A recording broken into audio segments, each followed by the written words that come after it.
Praise lord, దేవునికి మహిమ కలుగును గాక. ఈరోజు యేసు దీవెన కృపా ప్రార్థన మందిరమందు వాగ్దానం చాలా ఆత్మీయ కలిగిన మాటలు, అనుకూలమైన కలిగిన మాటలు, ఆదరించగలిగిన మాటలు, మనసుకు నెమ్మదగిన మాటలు, మనుషులో ఉన్న ఆత్మీయ కలిగించే మాటలు, అనుకూలమైన మాటలు, దేవుడు దీవించే మాటలు ఈరోజు నువ్వు వింటున్నామని మనస్ఫూర్తిగా నమ్ముతున్నాను.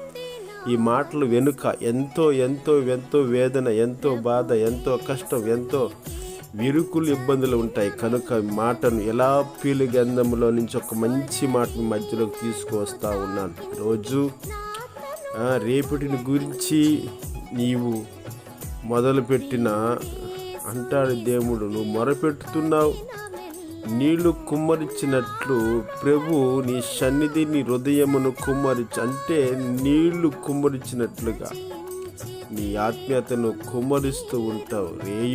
రేయి పొగులు మొదలుకొని రేయి పొగులు నువ్వు కష్టపడిన కష్టాదినం ఎప్పుడు దేవుడు ఎడబాయుడు కనుక ఆ కష్టం ఎప్పుడు విడబడాయని ఎప్పుడైనా నిన్ను చూస్తూ ఉంటాడు. నిన్ను ఆశీర్వదించి దీవించి బలపరిచి కృపలో కనికరములో వద్దెల చేయగలిగిన తండ్రి. ఆమె